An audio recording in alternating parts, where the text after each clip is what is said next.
que isso é uma coisa triste que eu tenho que revelar pro pessoal aqui.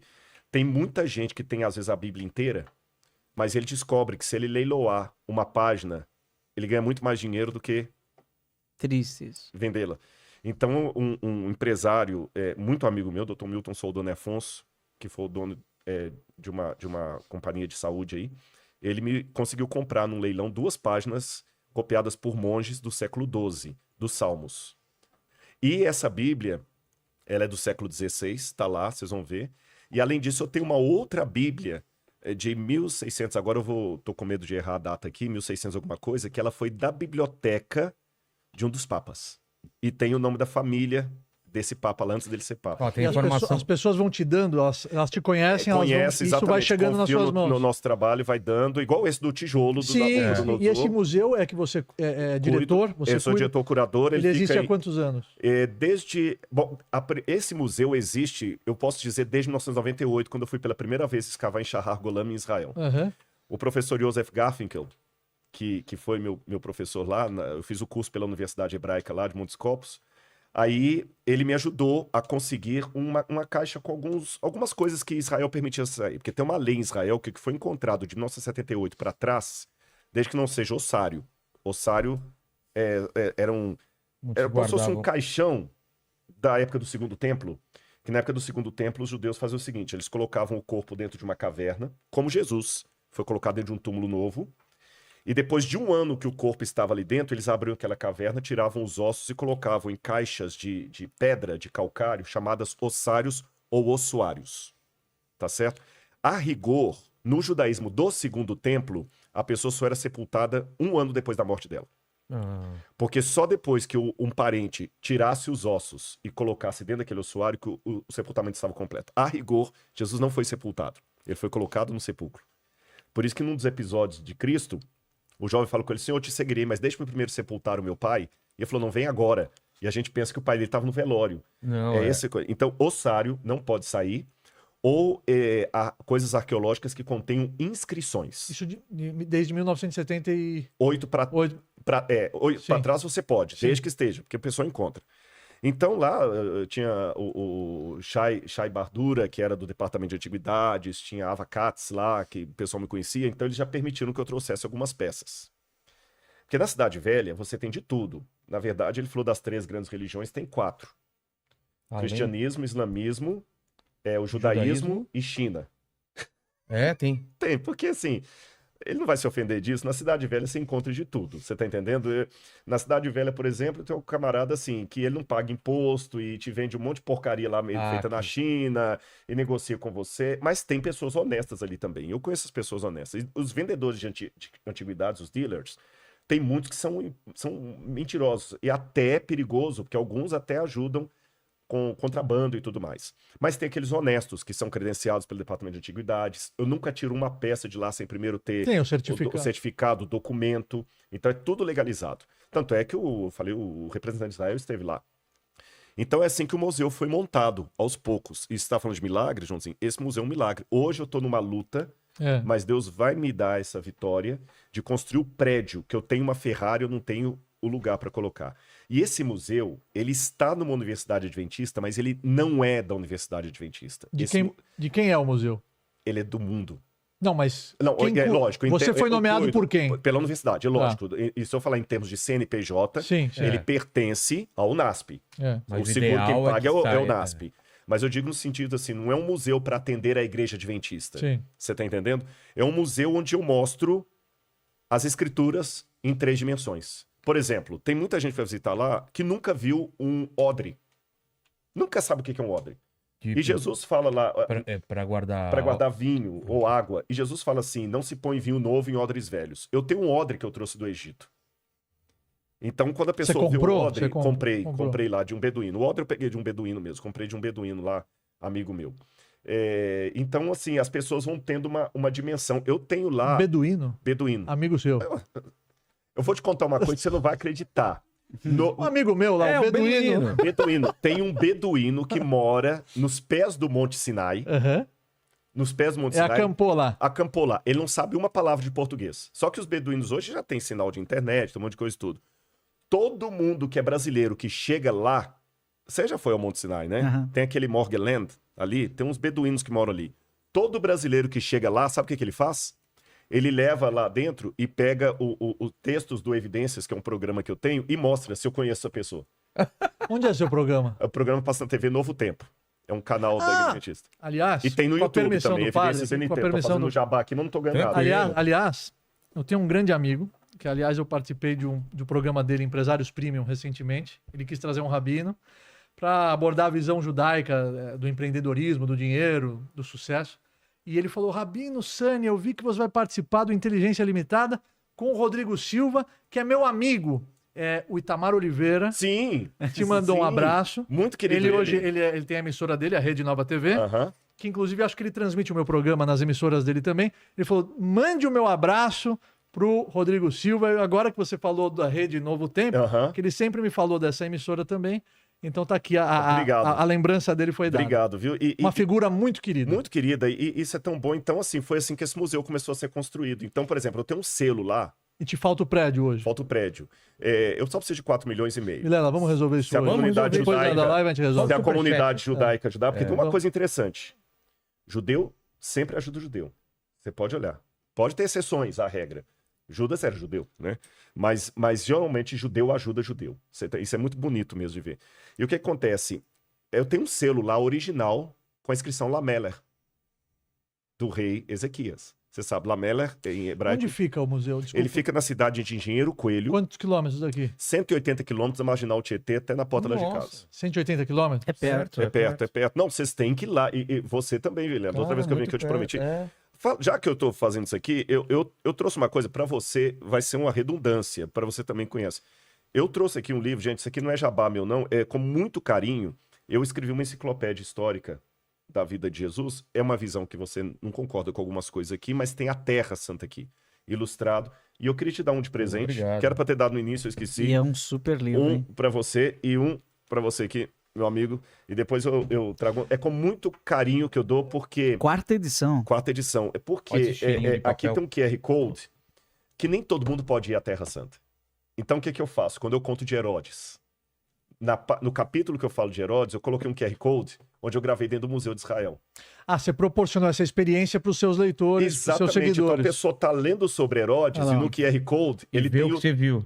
ele tem o túmulo de Herodes e eu conto como é que o Ehud Netzer encontrou o túmulo de Em Herodes. QR Code. Em Então, QR cada Code. página tem o QR Tem- Code tem e a a pessoa vai ter essa ilustração. experiência com você. Exatamente, eu Boa explicando ideia, lá. boa Você entendeu? ideia, Então boa a pessoa lê o Aí, ó. livro Boa e ideia. tem o QR Code ali, exatamente. Aí a Isso pessoa, aí, né? puxa aqui, eu não tô vendo. Eu presenteei o Vilela É isso com o meu mesmo. livro. Eu presenteei o Vilela com o meu livro. Eu vou trazer mais 2 exemplares. Vou presentear o padre Por favor. e o Rodrigo Silva. Mas o meu eu só aceito E o se você Mandíbula vai comprar. Não vou Quando- dar. Ele, Ah, não, ele mas compra. claro, O Mandíbula claro. compra. Mas, O Sacanagem. Mandíbula tá ganhando muito bem aqui. mas eu só aceito, aceito O que quando palavra? você Vou for fazer a ao dedicatória. Unasp pessoalmente. Não, irei. Você Irei. sabe que eu já celebrei um Kabbalah Shabbat com um judeu e um muçulmano Irei, da irei. Turquia?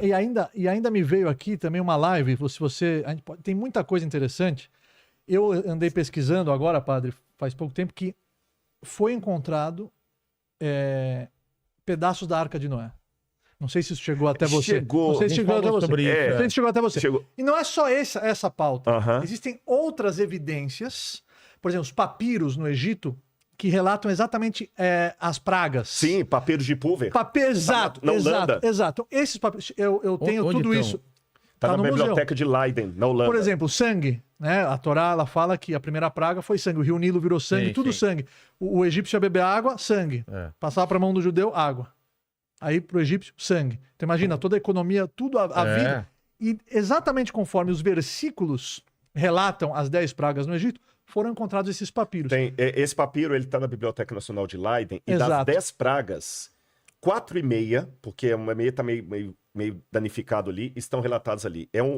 Porque tem textos que são textos de lamento. Eu tenho as fotos dos papiros. Eu escrevi um livro que eu menciono até, Uhum. e lá o Ipulver era um escriba, Uhum. que ele escreve termos de lamento. Para quem está assistindo em casa, textos de lamento é um texto que você escreve de maneira poética quando você está de luto, quando uma grande desgraça se abateu. A Bíblia tem lamento, o lamento de Jeremias, né? Tem salmos de lamentação. Errar. Então, o que que acontece? Esse Pulver do Egito, ele escreve um lamento, e ele fala assim, ó Deus Horus, Por que a desgraça se abateu sobre o Egito? Por que o Nilo se tornou em sangue? Por que, que as trevas estão em toda parte? E uma das pragas é a treva. Por que que... A morte dos primogênitos. Não tem uma casa que não há sepultamento. Ele fala assim, e os estrangeiros, essa parte que me chama a atenção, ele fala o seguinte, os estrangeiros se foram ao deserto para o festival, estão querendo ir para o deserto, para o festival do seu Deus, Exato. e levam nos seus pescoços o nosso ouro e as nossas riquezas. Emprestado, exatamente. Então, eu acho que é interessante eu explorar, Perdão. E também com o padre em uma outra ocasião, outros tópicos importantes, onde a gente pode compartilhar com os meus seguidores, com a minha audiência, essas semelhanças, inclusive a arqueologia comprovando os episódios bíblicos. Eu acho que isso é maravilhoso. Eu falei uma vez na Jovem Pan, faz algumas semanas atrás, que o papel da ciência é explorar a infinita sabedoria de Deus. Exatamente. Ô, Rodrigo, naquela conversa que a gente estava tendo aí da Bíblia, né? Hoje é dia de São Jerônimo, então dia 30, não continuar. Voltando para São Jerônimo, né? Antes de falar da cruz, o pessoal está dizendo assim, vocês estão com um negócio, se vocês deixarem aquela cruz ali, não fala da cruz. Mas é um negócio, né? No final a gente fala. É um teaser. É um teaser. Tá chegando a bala no microfone aqui. Não, a minha dúvida é o seguinte, eu estou aqui diante de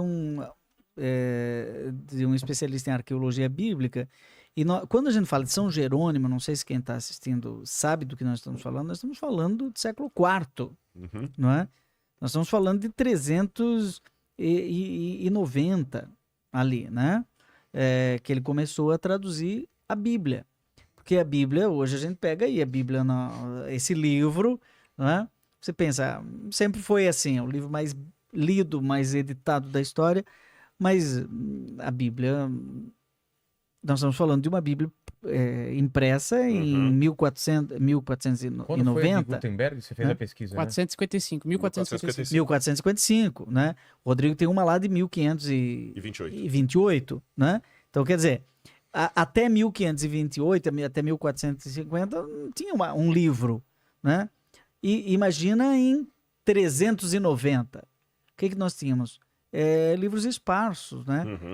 E nós tínhamos o Antigo Testamento traduzido em grego. Então tínhamos a Septuaginta, né? Não é isso? Exatamente. E porque o Antigo Testamento em hebraico, para quem não está assistindo... Hebraico tem umas partes em aramaico, né? Umas partes em aramaico. E fragmentos em grego. Mas enfim, a Septuaginta toda em grego. Mas a língua vulgar desse tempo já era o latim, né? E aí o povo não tinha acesso nem ao hebraico, nem ao grego. E aí São Jerônimo fica 40 anos numa gruta. E aqui que eu quero te explorar um pouquinho. Aqui que eu quero te explorar, porque você viveu ali, né? O Rabino também viveu ali, né? Então, em Belém, tem um lugar de referência do nascimento de Jesus. Ok. Mas ali dentro, naquela gruta, viveu 40 anos um homem, praticamente um eremita, né? Com seu grupo, né? Seu grupo de seguidores. Ele deu uma passada pelos lugares sagrados e nunca mais voltou. Segundo o que se conta, ele se concentrou, focou, porque imagina o que é o sujeito com a caneta e um papiro começar a traduzir a Bíblia toda, a Septuaginta toda, o Antigo Testamento, todo o Novo Testamento para o latim, que era a língua vulgar. Então aí ele chamou isso de Vulgata, que seria em português a Bíblia popular. E é por isso que ela chegou na mão das pessoas. Mas como é que você vê essa figura, essa história, esse eremita, essa figura bíblica? Você é um biblista, você é um arqueólogo, você esteve várias vezes em Belém, né? Deve ter conhecido... Sim, eu sempre que levo os grupos ali, a menos que os padres não deixam, eu faço questão de levar na gruta de São Jerônimo. Sabe? Jerônimo, ele fez um trabalho maravilhoso. Só uma coisa que eu queria deixar claro, pessoal, embora você já traduziu aí, vulgar hoje significa uma coisa banal, mas no passado, vulgar significa popular.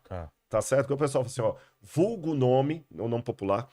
E, na verdade, São Jerônimo, ele fez uma situação ainda mais complicada do que simplesmente traduzir. Ele tinha que corrigir. Porque havia já algumas traduções em latim antes de Jerônimo, mas que estavam muito mal traduzidas. Aí o Papa Dámaso, alguns falam Damásio, não sei como é que você pronuncia, alguns falam Dámaso, outros Damásio, convocou o Jerônimo. Só que o Papa não falou assim, fica aqui na Europa e traduz. Falou assim, não. O grego até tudo bem, mas para eu traduzir o hebraico, eu tenho que ter um judeu comigo. Direto dos originais. Eu tenho que ter um judeu comigo, né? E ele tinha um judeu com ele. O livro mais difícil que Jerônimo teve para traduzir foi o livro de Jó. Porque Jó, e você sabe disso uma vez, ele é escorregadio como lama, dizia Jerônimo, porque tem muitas expressões no livro de Jó que são truncadas. E Jerônimo fez esse trabalho muito bonito da Septuaginta, que nós usamos no aparato crítico para ver como é que a Bíblia foi conservada. Então nós devemos foi um sacrifício da vida, e eu, sendo adventista, não tenho nenhum problema em hoje agradecer a Deus por um homem como Jerônimo, que colocou a Bíblia na linguagem do povo. Agora, tem uma coisa muito bonita que permitiu o trabalho de Jerônimo. Para os católicos, hoje é o dia da Bíblia, o dia da Bíblia, é o dia de São Jerônimo. Por isso que eu estou puxando esse assunto. E tem até um livro muito bom de Dom Paulo Evaristo Arnes, que é a técnica do livro segundo São Jerônimo, que a gente aprende muito com ele, como é que eram as cópias dos livros, o códex, uma série de coisas assim, as cartas. Mas tem uma coisa que eu quero levantar uma hipótese com vocês aqui. Eu não posso ter a certeza absoluta do que eu estou falando, é uma hipótese. E pode ser que vocês concordem, pode ser que vocês discordem. Eu acredito que Moisés escreveu os 5 primeiros livros da Bíblia. Quando eu digo isso aqui, porque a alta crítica, só para o pessoal de casa saber, vai dizer que Moisés talvez é uma figura lendária, que esses livros foram escritos na época do cativeiro da Babilônia. E tem até alguns judeus que falam isso, como Israel Finkelstein e outros lá. Eu discordo. Respeitosamente eu discordo. Eu acredito que Moisés foi uma figura... O Pentateuco? Pentateuco, que é Gênesis, Êxodo, Levítico, os Números e Deuteronômios, que os judeus têm outros nomes, né? Bereshit, né? Shmot, Vaikra, Bamidbar, Dvarim. Os judeus sempre 5 livros da Torá, antes das profecias das Escrituras, que completam o Tanar. O Tanar. Tanar é a abreviatura Torá, de Torá, Nevim, Nevim, Ketuvim, que é os 5 livros, Torá, as profecias e as os Escrituras. E eles sempre colocam os nomes a partir das primeiras palavras. Então, Bereshit é porque Gênesis começa com Bereshit. Primeira palavra. É a primeira palavra. Mas vamos lá. Partindo do pressuposto que Moisés escreveu, Moisés foi educado em toda a ciência do Egito. O próprio nome Moshe não vem do hebraico. Foi a filha do faraó que deu. Moshe é um nome egípcio. Minamai Meshitiu. Ela tirou ele das águas. Eu te tirei. E eu trabalho com uma hipótese que o êxodo aconteceu durante a 18ª dinastia. E na 18ª dinastia, todos os faraós tinham o nome terminado em Mes. Tutmes. Ou Amose. Mes ou Mose é o mesmo nome em egípcio. Significa nascido de. Só que esses faraós todos que tinham o nome de nascido de, tinham o nome de uma divindade egípcia antes. Amose, nascido do deus A, o deus da lua. Eles se consideravam deuses. Exatamente. Tutmoses, nascido do deus Tot, o deus escriba. E Moses, nascido de quem?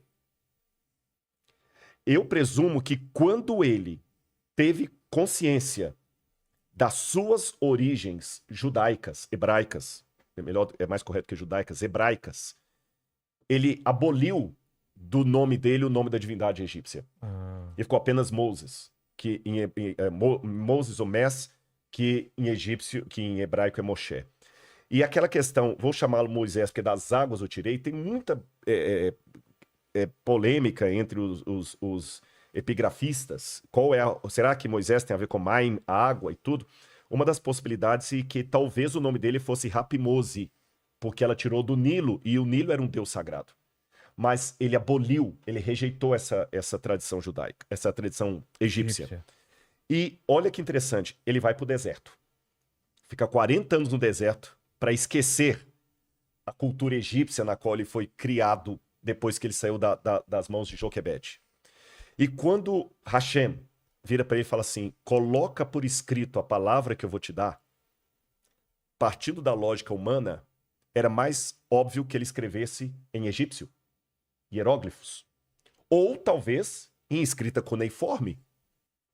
Mas ele não escreveu nem hieróglifos, nem em escrita cuneiforme. Ele escolhe um tipo de escrita que na época era embrionária. Era a língua dos mineiros. Mineiros não de Minas Gerais. Mineiros trabalhavam nas minas, que é a escrita alfabética, que começou a ser escrito ali. E ele escreve numa língua alfabética, e não em egípcio, nem em cuneiforme. E qual que é a beleza disso? Se ele tivesse escrito a Torá em egípcio ou em cuneiforme, nós precisaríamos esperar até o século XIX para poder ler o que ele escreveu, porque até o século XIX essas línguas ficaram mortas. Jerônimo não poderia ter escrito, Não poderia ter traduzido. Mas pelo fato do espírito de Hashem o inspirar a escrever em língua alfabética, a escrita alfabética nunca se perdeu. De modo que o hebraico sempre pôde ser lido. Mesmo quando o povo judeu ficou perdido no mundo, o hebraico podia ser lido. Idioma esse que, pelo judaísmo, o universo foi criado nesse idioma. Quando Deus cria o universo, Yehior, Através e seja da luz, Sodavá, né? e seja luz. São 10 dizeres. É o hebraico, é o Lashon HaKodesh. A Torá foi entregue nesse idioma. Então, quando você traduz isso, você perde muito da essência. Por exemplo, o próprio nome Moshe, se é das águas que ele foi retirado, devia ser Mashui, né, no passado. Porque Moshe, a personalidade dele, a essência dele, Moshe, que no futuro ele vai Lehoshia, ele vai salvar os escravos. Ele vai ser o líder. Ele recusou a liderança, mas chegou um momento que ele entendeu que essa era a missão dele na Terra. Mas, por exemplo, se me pergunta, eu só estudo em hebraico, só estudo porque é o original. É chique, né? É o original. É. Não, mas Rodrigo, é o original, porque se você traduz... Eu tô brincando. Você claro. traduz, você perde muitas explicações, você perde a essência, você perde, por exemplo, o idioma hebraico não é igual, por exemplo, o inglês. Vamos determinar que o céu vai ser sky. Então todo mundo agora vai chamar sky ou céu.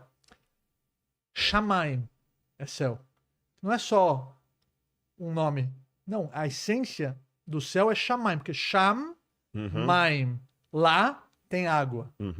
E nos 6 dias da criação, Deus E nunca se fala isso no singular. E nunca Deus fala no singular. Não, e Deus consolidou as águas, formando-se os céus. Então, cada palavra no hebraico, ela não é só... É uma junção Ela de... tem a essência daquela coisa, está no nome. Inclusive, pela Kabbalah, pelo judaísmo, quando você vai dar um nome para uma criança, a gente pensa muito antes, porque a personalidade daquela criança vai ser influenciada pelo nome que os pais... Inclusive, a Gemara fala que os pais têm uma espécie de profecia quando vão dar o nome. Agora dos seus pensa filhos. Jerônimo, agora vou puxar o Jerônimo de novo, que ele já estava dizendo, e eu? Pensa o Jerônimo numa gruta, 40 anos, né? Lá em Belém, pegar o grego da Septuaginta e dizer, mas vou comparar agora com o hebraico. E ele pega a palavra céu. Cara. E como é que ele, né? Pensa o drama, porque aqui tem uma coisa que não é só tradução, é hermenêutica.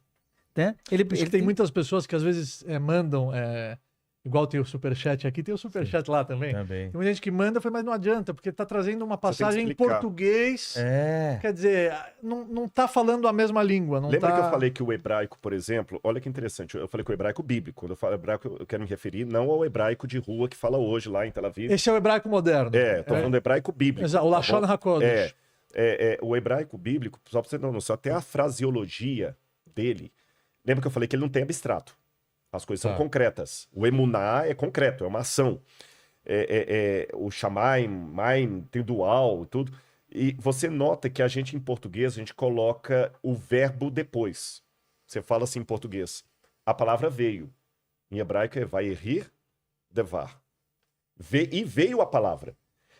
E por que isso já dá uma diferença? Por que eles colocam um verbo na frente? Isso já mostra uma forma de pensar. Ação. E esse detalhe que ele falou do nome é tão interessante que o nome, quando a pessoa muda de vida radicalmente, como Yaakov... Sim, mudou Israel, o nome. Mudou o nome. Olha que Avram não tinha filhos. Avraham foi acrescentado um rei e ele teve filhos. Que é pai. Com Sarai, que virou Sará também. Sará. Agora, olha aqui que interessante, na Bíblia, você mencionou que a questão dos filhos de Jacó com Léa. Sim. Olha que interessante como é que cada filho, ela explica o significado. Exatamente. Ele falou, por exemplo, olha, eu vou ler aqui, ó, tô lendo para quem quiser acompanhar de casa, Gênesis capítulo 30, diz assim, olha, vou ler aqui, perdão, 29, verso 31. Quando o Senhor viu que Lia, ou Léa, era desprezada, fez com que ela fosse fecunda, ao passo que Raquel era estéril. Assim Léa ficou grávida e deu à luz a um filho, a quem deu o nome de Ruben, porque disse, o Senhor viu a minha aflição. Aí você vê, Ruben, em hebraico, a exclamação é Ru, Ben é filho. Reu é vejam, Ben meu filho. Filho, vejam, meu filho. Percebeu? Ruben. Sim. Me chama Rubem. Claro. Aí você vai pro outro aqui. Aí quando ela fala assim, aí ela ficou grávida, o Senhor ouviu que eu era desprezada e me deu este filho. O Senhor ouviu. E o nome do menino é Shimeon, que a gente fala em português, Simeão. Shimon. Shimon. Shema é ouvir, escutar em hebraico. Aí você tem o outro, aí o terceiro. Ela fala mais uma vez, dessa vez o meu marido se unirá a mim. Aí ela deu o nome do menino de Levi. E Levi é justamente aquele que está atado a, que está ligado acompanhando. E qual que é o quarto? Aí o quarto é justamente Yehud, Apam Odet Hashem. Eu vou agradecer a Hashem, porque eu ganhei mais do que eu mereci. que é o Judá, que a gente fala em português. Até o Isaac. Você sabe que a gente tem onomatopeia. O que é onomatopeia? Quando você faz um som, né? O cachorro faz au, Tibum. tibum, né? E você sabe que isso varia de país para país. Claro, claro. Cachorro em inglês faz woof. Arf, Você que- arf, né? Aqui quando- é cocoricó, lá é Cocoricó, né? cocoraica I do.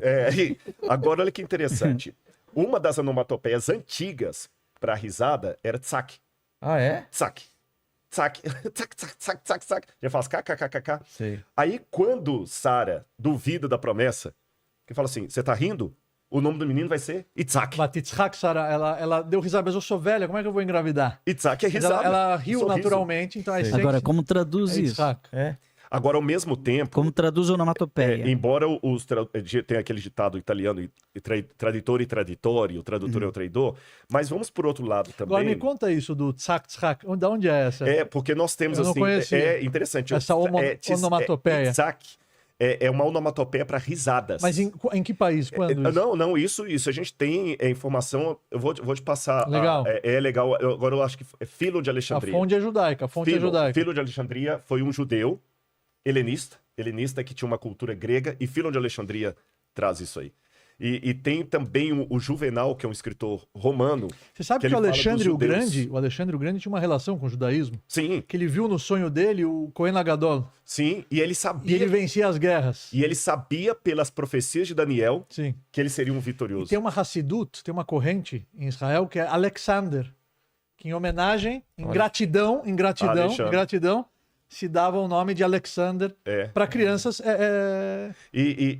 Até Jesus, Yeshua, você falou de Moisés aí, Yeshua é salvar. Yeshua é a abreviatura do nome sagrado de Deus, o Senhor salva.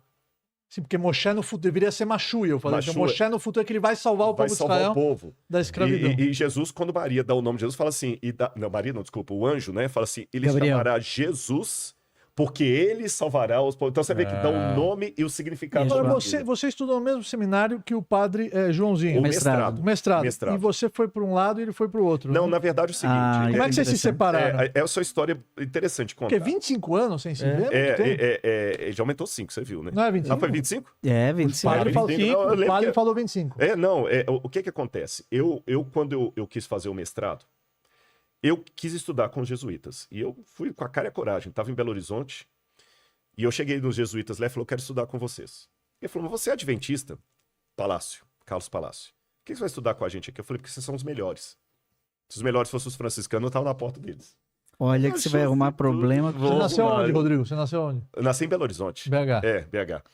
Aí eu peguei, ele deixou eu estudar Você lá. tinha e que tudo. idade naquela época? Eu estava com 24 anos. 24, Ele não aparenta ter 50, não, né? Isso aqui são os Tá produtos jovem, Arravá. Provavelmente. É alguma coisa aí. Ele era desse jeito já. Aí, É. Já era, era. já era assim. Aí o que acontece? Mas na época eu tinha uma certa imaturidade também para alguma coisa, o tempo vai ensinando. E eu sempre fui muito apaixonado. E o que acontece? Eu tenho duas memórias ali ali. Eu tenho memórias de pessoas e não tô aqui fazendo. Quem te falou para chamar o Padre Joãozinho? Foi você. É. E aí o que Quem falou pra chamar o Rabino Sani? Foi você também? Também, meu amigo. Eu sou seu fã, tô te conhecendo Farvus? pessoalmente. Farvus? Por quê? Acabou. Por quê? Porque eu achei interessante. Porque, assim, no início, ele queria me chamar para conversar com outra pessoa, Sim. né? Aí eu falei assim, olha, eu acho que para dar uma conversa legal... Ele falou, não, traz quem você quiser. Eu falei, então posso dar uma sugestão? É. Eu falei, pode. Por que você não faz um diálogo aí entre um rabino...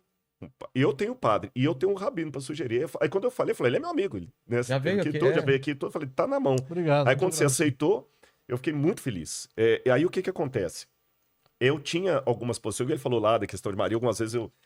E eu tinha as minhas convicções como adventista. E alguns padres, eu achei muito interessante, respeitaram isso. Por exemplo, uma matéria que imagina um adventista fazendo, sacramentos. Padre Francisco Taborda. Eu tenho um respeito tão grande pelo Padre Taborda. Não sei se ele está nos ouvindo agora, nunca mais eu voltei lá. E o Padre Taborda foi um dia assistir um culto que eu preguei na Igreja Adventista. Só você que não foi, viu? Marcial foi, um sábado que eu preguei lá no bairro do Céu Azul. Taborda estava na minha banca, eu tenho trauma. Pois é, eu tenho alegria. E o Taborda foi lá na Santa Inês. Foi o Taborda, foi o Osmar, você lembra do Osmar, que era padre, e o outro, que agora me fugiu o nome dele. Foram 4 padres me assistir lá. Toda vez que eu pregava na igreja, eu levava os padres lá pra me assistir. E o Marcial tocou violão lá na igreja, tocou, achou... Marcial Massaneiro. Marcial Massaneiro, que ele também toca, ele também gosta de cantar. Aí o que acontece? Que é professor na PUC do Paraná. Do Paraná. E o Padre Taborda dava aula de sacramentos. Não tem nada a ver a ideia de sacramentos da Igreja Católica com a ideia de Santa Ceia da Igreja Adventista. E eu apresentei uma posição lá que foi contrária. Aí o Padre Taborda falou o seguinte, eu vou te dar nota 10. Aí eu perguntei depois da sala, por que você me deu nota 10? Porque algumas coisas eu sei que eu...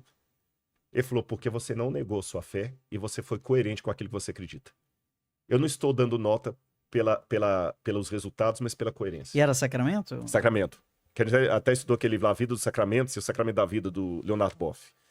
Então eu tive esses professores que me respeitaram. Você está entendendo? Sempre professores e colegas. Colegas, todos ali. Tinha o Manzer, que era um da Polônia, você. Eu tô falando de coração, eu guardo com muito carinho esse carinho deles. Agora, teve também uns 2 ou 3 professores que não aceitaram.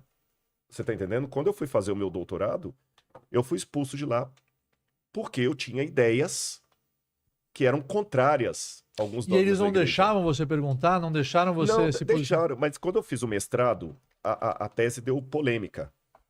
Mas não era baseado no... Santo Irineu, Santo Irineu de Lyon? Cristologia de Santo Irineu a partir dos versos Hérases. Eu lembro direitinho, eu chegando lá para estudar, o Padre Libânio eu tinha escrito quase umas 50 páginas, e escrito de que maneira? Eu morava de favor numa casa lá no bairro Boa Vista, o Floriano, se estiver ouvindo, eu agradeço ele até hoje, a mãe dele que me acolheram, e eu ficava num tamborete, um banco, sentado, colocando os livros em cima da cama, e escrevendo tudo ali na mão, com a coluna com problema até hoje, e no domingo...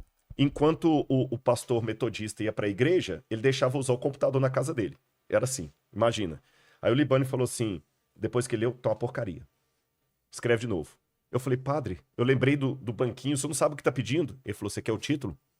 Então faça de novo. E a primeira coisa que ele corrigiu, você quer falar de Santo Irineu? Você vai ter que usar Sus Chrétienne, que é uma obra que traz o texto em latim e grego. Não quero tradução. Você vai traduzir. E eu sistematizei. E o Libânio me pegou na mão mesmo e tudo, só que uns 2 lá ou 3 ficavam incomodados de ter um adventista ali, sabe? Eles não eram a favor. E quando eu tive um mestrado, eu comecei o doutorado. Aí eu recebi uma carta do padre Konings, falando assim, olha, deu polêmica. Eles acham que você deveria procurar uma instituição mais ecumênica, porque as suas ideias não são tão bem-vindas aqui. Eu chorei, porque imagina, você ter que começar doutorado, começar tudo zero. Nesse meio tempo, eu recebi um chamado para dar aula na Universidade Adventista aqui de São Paulo, Centro Universitário Adventista de Engenheiro Coelho, onde estou até hoje, 97.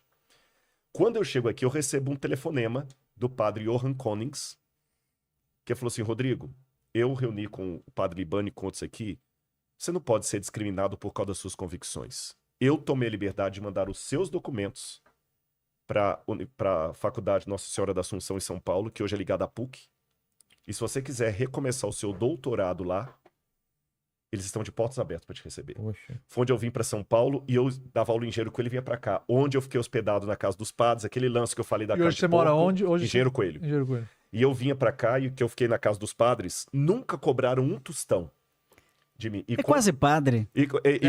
Não, um dia teve uma situação interessante, porque eu tava comendo lá e os padres comem bem, viu? Aí eu falei assim com o padre Hilário, assim, né? E o padre Donizete. Eu falei assim, nossa mãe, gente, tem hora que dá vontade de vir pra igreja católica para comer como um padre. Ele falou assim, você quer comer como um padre, mas não quer dormir como um padre? Não adianta, né? Mas sabe uma coisa interessante? Muito bom. E aí eu fiz o doutorado de novo aqui. O Rabino perguntou sobre a linha, né? não tem só a questão de religião ou de igreja, né? Dentro da teologia cristã, nós temos o biblista, é quase uma religião, não é? Sim. Biblista de todas, adventista com biblista católico, com biblista... É um ecumenismo biblista, né? Os biblistas têm uma... Né? Agora, tem uma outra área que é quase uma outra religião também, então são os sistemáticos. Vocês mesmos tiveram problemas com a teologia da libertação, que eu lembro. Eu sou da teologia sistemática. E por que você decidiu virar padre? Não, isso já é vocação. Vocação, mas você, com que idade você? Com 11 anos. 11 anos. Com 11 anos. Eu sou catarinense. Sou de Brusque, em Santa Catarina. Agora, tirando essa questão de um é direito canônico, outro era da Bíblia, outro era da sistemática, então, essas áreas de saber, o Rodrigo e eu estava descobrindo agora, antes de começar o podcast, que nós tivemos caminhos... Fazia 25 anos que a gente não se encontrava, mas os nossos caminhos foram se cruzando sem a gente se encontrar. Olha só, ele defendeu o mestrado na mesma instituição em 96 e eu em 97. Quando você defendeu em 96, então não era recomendado pela CAPES, mas deixa para lá, deixa para lá. Deixa esse foi assunto em junho de 96, porque eu ainda cursei 6 meses de doutorado. Ah, exatamente. Aí ele foi para Assunção e eu fiquei diretor da faculdade. Bom, era do Instituto Teológico Sagrado do Coração de Jesus, Taubaté, depois criei uma faculdade. Eu sou avaliador também do Ministério da Educação, né, para a universidade, mas esse é um outro assunto. Eu sou técnico em educação. Aí eu fundei a faculdade, lá da Faculdade Deuniana, que é em Taubaté, fiquei 12 anos diretor, mas precisava ter um doutorado, e tinha só o mestrado, não encontrava mais o Rodrigo, só na entrevista com o Jô Soares, eu vi ali o Rodrigo dando entrevista, falando que estive em Israel e tal, eu ia mais para levar turista, levar peregrino. E eu ia para fazer buraco. E não encontrava o Rodrigo em Israel, eu ia para Israel, não encontrava o Rodrigo, fui encontrar aqui nesse... Opa! Fui encontrar aqui, esse buraco, né? Tava Santo Jerônimo, ficou 40 anos no buraco. Olha no que deu, uma Bíblia. Aí ele entrou na Assunção, eu entrei também, nos mesmos anos, e não nos encontramos. Ele ficou doutor pela Assunção, que hoje é PUC de São Paulo, eu também, não nos encontramos. Aí eu precisava um título, e a gente, aquele negócio de Belo Horizonte dos jesuítas, ele lutando para ter o reconhecimento, a Assunção, no caso a PUC, lutando para ter o reconhecimento, ele fez lá, não tinha o reconhecimento, eu fiz lá também, eu fiz aqui, não tinha reconhecimento. Aí para onde que ele foi? Para a USP. Para onde que eu fui? Para a USP. Ele fez doutorado na USP, eu fiz doutorado na FEUSP, fiquei doutor em educação pela USP. Aí ele foi para Israel, eu fui para Roma, fiz o 3º doutorado na Gregoriana em Roma, em teologia espiritual, lá com o padre Félix Pastor, de saudosa memória. Morreu? Eu não Faleceu, lembro de ler os livros. E naquela época já era Joãozinho? Ele sempre... Eu vou te contar uma coisa, ele tá sendo humilde aqui, modesto. Joãozinho. Ele já era famoso naquela época, porque ele já tinha, na época, CDs gravados, essa coisa já tocava violão e tudo mais, ele sempre foi ele que é humilde, o Joãozinho muito famoso, era Padre Zezinho, Padre Joãozinho, e ele sempre, eu já vi ele cantando a canção nova e tudo mais. Agora você vê que os caminhos vão se encontrando. Agora olha que interessante. Fomos nos encontrar aqui. Em todos esses lugares, você tá entendendo? Você vê que é igual, por exemplo, olha que interessante, já que eu falei do livro de Daniel, porque eu também encontrei, assim como eu tive lá na Igreja Católica, pessoas que me amaram e me apoiaram e pessoas que me prejudicaram, eu tive também na minha igreja. E também no meio dos protestantes. Eu tenho certeza que nos comentários aí que eu não tô lendo, deve ter gente assim, isso é ecumenismo, o Rodrigo é ecumenismo. Eu fui acusado num site louco aí, Joãozinho, que tinha um camarada chamado, acho que era Francisco Rivera, é uma história em quadrinho que eles faziam de um padre aí, que ele era jesuíta e depois se converteu ao protestantismo. E eu já fui acusado que eu sou um espião, não da Mossad, mas de sério, que eu sou um espião jesuíta infiltrado dentro da igreja adventista. Olha só, porque eu tenho um título da igreja Grandes católica e tudo mais, revelações. e tudo mais, e tudo mais. Sabe, isso é tão ridículo. Eu tive a oportunidade, quando eu falei, eu fiz um Kabbalah de Shabbat. Quando eu falo Kabbalah de Shabbat, não estou me referindo à Kabbalah necessariamente, mas ao culto do Shabbat na Turquia, com um judeu e uma muçulmana. Tá certo? Lá em Israel, eu tenho um kippah escrito meu nome por uma judia chamada Lea, que é descendente de gente que veio do campo de concentração, e ela bordou o kippah com o meu nome, me deu com carinho. E toda vez que eu vou para lá, eu recebi o Shabat com a família deles ali, comendo pão e tudo, aquela questão toda, né? Você já viajou pelos campos em Auschwitz, na Europa? Eu só tive nos da Alemanha. Eu estou com esperança agora. Inclusive, eu tive num terrível ali que fica perto de Berlim, onde os judeus eram obrigados a ficar caminhando descalços, sabe, ali. E o que eu estou notando? Na verdade, eu vou até citar mais um judeu aqui, vou contar uma história de campo de concentração. 2 histórias, se vocês me permitem. Tem um judeu chamado Viktor Frankl, Sim. que foi sobrevivente de Dachau Da e Auschwitz. logoterapia. Logoterapia. E o Viktor Ele Frankl, criou a logo lá dentro. lá dentro, porque ele foi pra lá e ele o sentido encontrou da vida. sentido com a vida, porque ele nem usava o nome Deus, porque ele sabia que a academia ia ter preconceito e tudo mais. E o Viktor Frankl, ele falou o seguinte, que ele era discípulo de Freud, e ele falou, Freud falou que todos nós somos iguais, diferentes, apenas por causa das convenções sociais. O que está me impedindo de avançar no Sunny aqui e roubar a água dele é porque tem água para todo mundo. Aí Freud dizia, tire as convenções sociais e todo mundo se iguala, se torna... Animais só sobrevivem 2 coisas, o Thanatos e o Eros, a necessidade de afeto e sobrevivência. O Viktor Frankl falou, peraí, Freud estava errado. Porque o que ele falou na teoria, sentado nas poltronas de veludo de Viena, eu vi na prática. Porque eu vi judeus perdendo toda a dignidade, toda coisa. E lá eu vi que nessa hora é que as diferenças ficam gritantes. Porque uns se tornam santos, outros se tornam porcos. E eu posso contar uma história do líder espiritual da Yeshiva de Mir, Rabino Natan Tzvi Finkel. Ele tinha Parkinson. Então, um grupo de empresários foi visitar ele. E dentre o grupo, o guia falou o seguinte, eu vou levar vocês na sala para conversar com um homem, mas não se assustem, porque ele tem o Parkinson, então ele vai estar com os braços, ele vai ficar com os braços cruzados. Para segurar o tremedeiro. Mas eu quero que vocês conheçam, vocês que são empresários, eu quero que vocês conheçam um CEO de uma empresa que tem 7.000 membros e um único CEO, um único diretor, que é a Yeshiva de Mir, que tem 7.000 alunos, e um único Rosh Yeshiva, que é o Rabino Natan Tzvi Finkel. Eles entraram na sala do Rabino Natan Tzvi Finkel, e na hora o Rabino fez uma pergunta para eles, qual é a maior lição que nós aprendemos do Holocausto?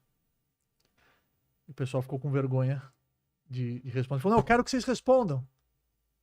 Ninguém falou nada. E ele contou a seguinte história. Nos campos de concentração, naqueles beliches de cimento, onde os judeus estavam com pijamas rasgados e os sádicos nazistas entravam lá dentro e jogavam um cobertor só. Para ver se eles brigavam. No inverno rigoroso da Europa, um cobertor só. Imagina, quem ganhou esse cobertor naquela noite ganhou na loteria. O que você acha que a pessoa que recebeu o cobertor fazia? Aproveitava a sorte dela daquela noite ou esticava o cobertor com o máximo de amigos e colegas possível, para que todo mundo pelo menos usufrua de uma pequena parte daquela coberta? Então, o Rabino Nosson falou assim, eu conheci pessoas que esticaram o cobertor. Então vocês são empresários, mas saibam que aqui eu estou educando seres humanos.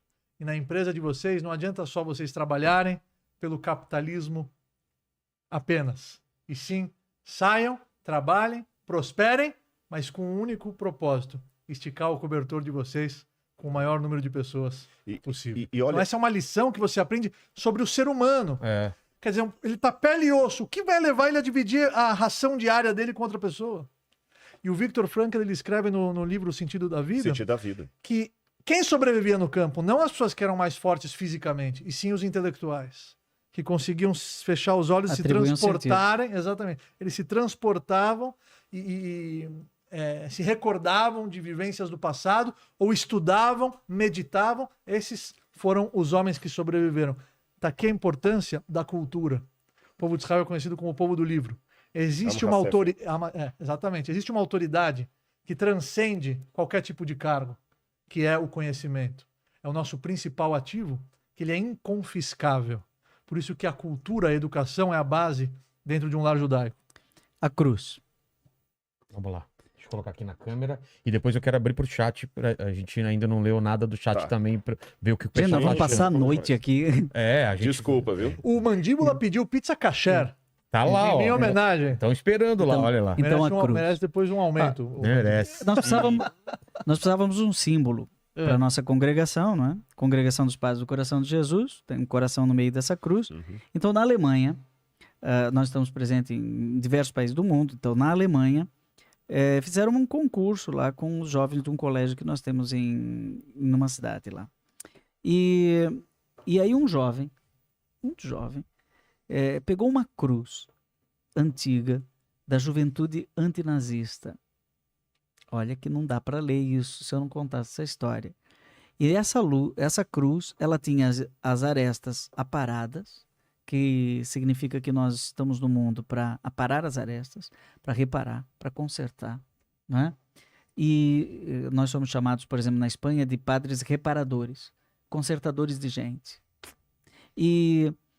Mas como que a gente conserta o mundo, né? E aí ele pegou essa criança, esse jovem, né, esse adolescente, pegou essa cruz que tinha um acróstico no meio, em grego, que era phos e zon, né? Luz e vida. E no meio tinha o ômega, né? Uhum. No meio do acróstico tinha o ômega. E ele inverteu o ômega. O ômega é uma letra que Parece no o W, minúsculo né? parece um W, né? Então ele pegou esse ômega e inverteu e virou um coração. Ah, E por isso que a cruz tem um coração aberto. E o que era um ômega, do phos e zon, significa Virou. luz e vida, diante de tanta morte, numa Alemanha destruída pelo nazismo, alguém pesou, não dá mais para ver, a hermenêutica está presente aqui. Quando eu olho para essa cruz, eu lembro de Auschwitz, né? Eu lembro de morte, mas eu lembro de luz e lembro de vida. E como é que eu conserto o mundo? Aí vem o nosso carisma. Com o coração aberto. E aí eu lembro de Cristo na cruz, com o coração aberto. Ou seja, dentro dessa mística, amar é abrir. Abrir a mente. Esse programa aqui foi o quê? Abrir, né? Você sabe que teve dois sábios, até você falou agora sobre isso, eu me recordei. O Talmud, ele traz a história de dois sábios. Tem o Hillel e o Shammai. Uhum. E eles tinham opiniões diferentes. Um mais mas radical, se, outro liberal. mas se respeitavam muito. E tinha um gentil que queria se converter ao judaísmo. E ele foi até o Shammai e falou: eu quero me converter. Mas eu quero que você me ensine todo o judaísmo, toda a Torá, Uhum. o tempo que demora para Pra eu fazer o quatro pra eu ficar aqui. de pé aqui em uma perna Exatamente. só. Quer dizer, o Shammai pegou a bengala, expulsou ele. Fala assim, vai Mas, embora. "Mano, ele tá, É. tá caçoando da minha cara." E aí ele foi no Hillel.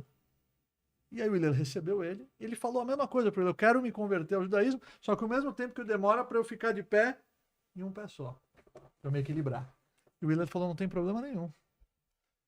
Man desanei alaich lechavreich alta avid.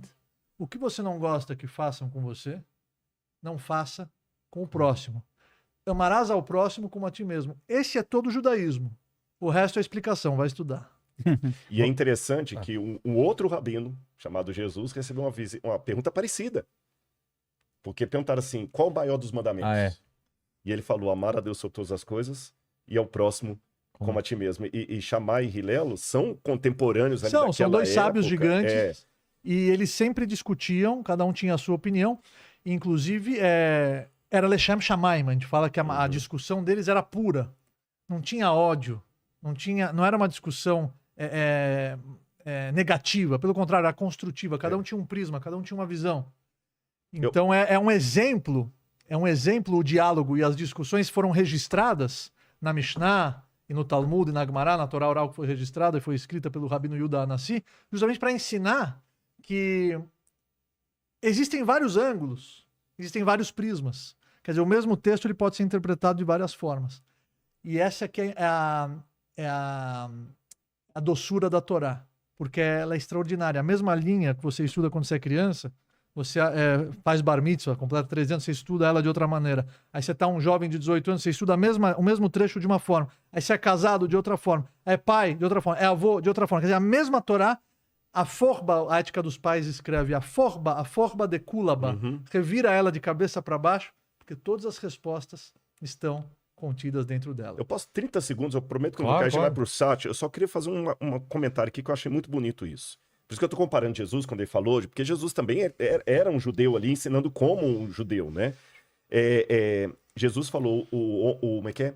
Todo homem sábio é como um escriba, que do tira seu baú coisas coisas novas e coisas velhas. Todo escriba versado no reino é como um pai que tira do baú coisas novas e coisas velhas. Quer dizer, você está sempre relendo e tirando coisas novas, né? Rememorando o que você viu e aprendendo que a palavra é vida. Agora, eu quero só dizer uma coisa para vocês. A gente falou aqui dos judeus sofrendo, falou do que... Eu falei que eu tive bons exemplos lá e maus exemplos. Na minha igreja tem pessoas que me amaram tremendamente, tem gente que acha que eu sou jesuíta disfarçado. No judaísmo tem gente que me amou tremendamente. Agora, uma coisa eu sei. Eu peço a Deus todos os dias que me dê amor em primeiro lugar a Ele, que eu não posso amar nada acima de Deus.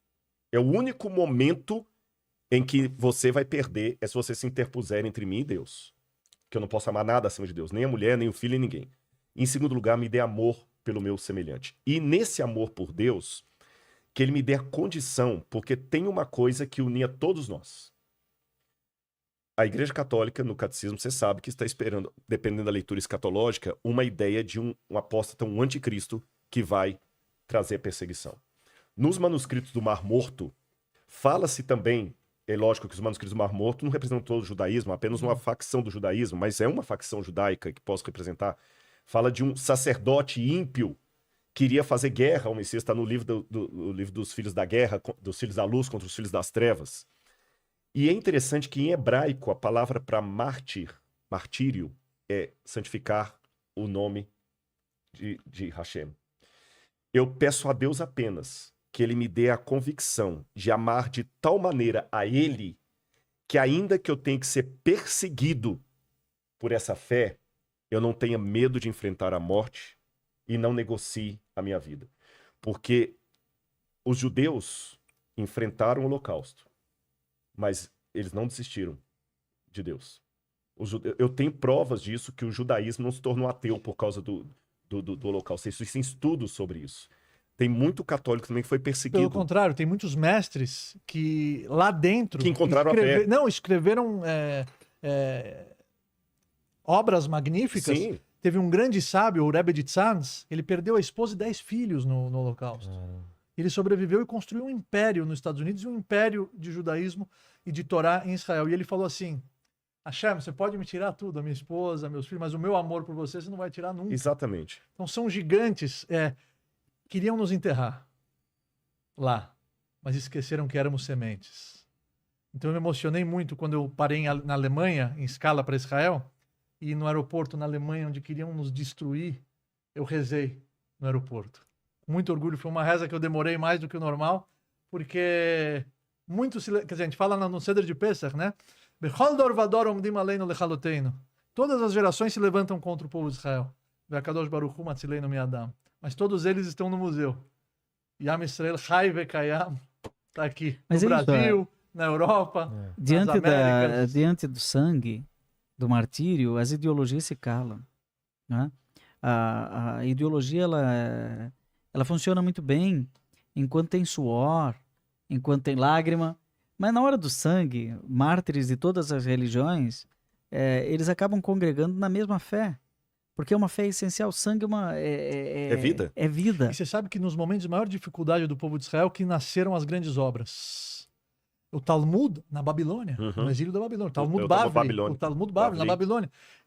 Os grandes comentaristas, os Rishonim, numa época de perseguição, na Europa, na Espanha, quer dizer, a dificuldade, ela constrói, ela te revela dons e poderes que você desconhecia. É a pandemia, não é? Também. A pandemia é power, né? Para a humanidade. Mas dá uma oportunidade de reinventar muita coisa, né? É doloroso. A crise é difícil, né? É doloroso. Mas, de repente, você está numa situação, eu vivi uma situação agora. Né? Eu sou presidente de uma mantenedora, não é? De repente, tudo foi ruindo, até que a gestora principal faleceu. Há 40 dias atrás. Vivi um dilúvio, né? E eu estava sozinho, fazendo uma coisa que eu não sabia fazer. E aí, de repente, eu percebi que quando tudo afundou. Foi a grande oportunidade de reinventar. E vou mais além, Joãozinho, só uma pergunta para nós refletirmos aqui. A pandemia ainda foi uma coisa que pegou todo mundo. Mas eu peço a Deus, com sinceridade, para vocês que estão me vendo aqui, quem está aqui, não sou nenhum super-herói. Será que eu estou disposto a morrer pela minha fé, como eu estou disposto? Essa é a grande... Você está entendendo? Então, Que hoje levantasse um Hitler então, exatamente. me proibindo Exato. de falar de Jesus. Me proibindo de ser o que eu estou demonstrando ser. Porque é fácil ser aqui no Vilela, tomando água, o pessoal perguntando. Vai Tem um ter uma hater, pizza, outro ali. Muitos judeus pularam na fogueira, na Inquisição, para não fazer idolatria. Exatamente. Será que eu estou E acho disposto... que é um nível, quer dizer... Mas posso levantar uma reflexão Por também? favor. Quer dizer, ele está falando assim, ok, é um mérito. Mas eu acho que viver, quer dizer, morrer para santificar o nome de Deus é muito nobre, é algo incrível.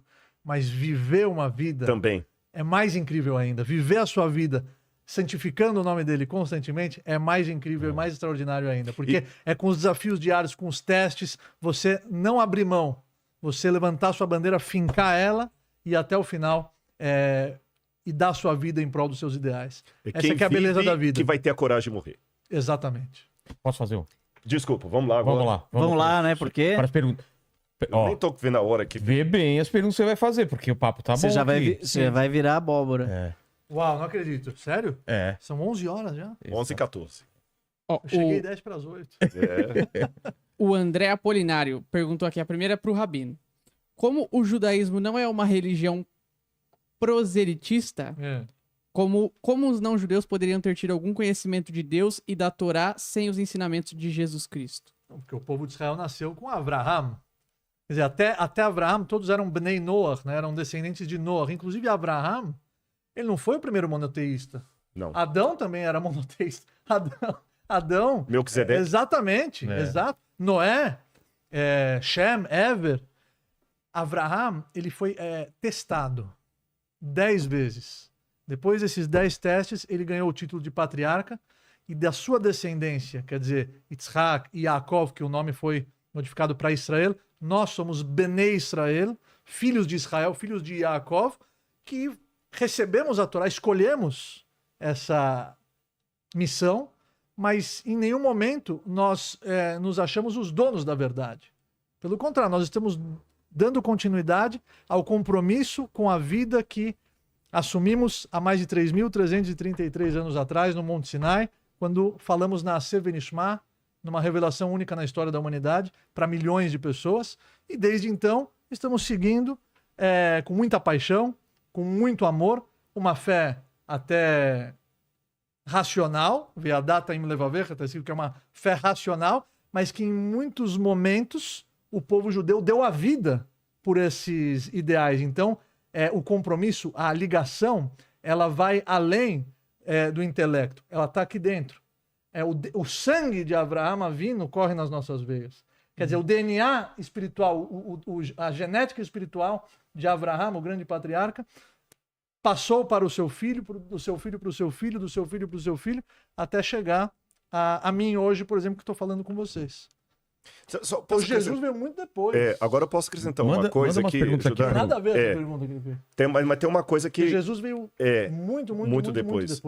Agora, mas tem uma coisa, viu? Só para acrescentar aqui, o judaísmo do Segundo Templo, que é onde eu falo judaísmo do Segundo Templo, gente, é o primeiro século, mais ou menos aquela época ali, tinha uma conversão de pessoas. Porque, por exemplo, nós temos testemunhos de Juvenal, que Juvenal estava preocupado com a judaização do Império Romano. Ele falava assim, eles começam guardando o Shabat, depois evitando as comidas, depois já está tudo judeu.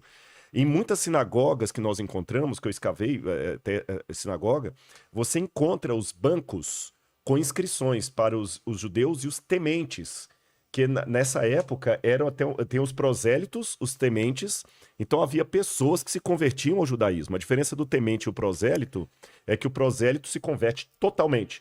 O temente é aquele que ele aceita, mas não é circuncidado. Mas o judaísmo, por exemplo, não é proselitista, não quer converter as pessoas. Pelo contrário, a conversão ela existe, mas existe uma série de critérios, que inclusive nós aprendemos da história de Ruth. Sim, que era Moabita. Naomi, quer dizer, tanto existe a conversão judaísca que o povo inimigo de Israel, Moab, desse povo, a princesa, filha do rei Eglon, o rei de Moab, que era inimigo de Israel, a sua filha se converteu ao judaísmo. Mas é um processo, é um procedimento, a pessoa precisa querer de verdade, não pode ser por interesses pessoais, por interesses monetários, e existe um procedimento que ele é concretizado em Israel, no tribunal, na mais alta corte judaica hoje que está em Israel. Mas nós não, em nenhum momento, queremos converter todo mundo. Nós não somos proselitistas no sentido que se você não pensa igual a mim, você não vai ser salvo. Isso não é uma prática judaica. Aliás, é o nome, né? É Live da Salvação. Quem deu esse nome, Vilela? Foi a gente aqui, a gente Legal. pensou no nome. E eu queria, o Mandíbula mandou aqui pra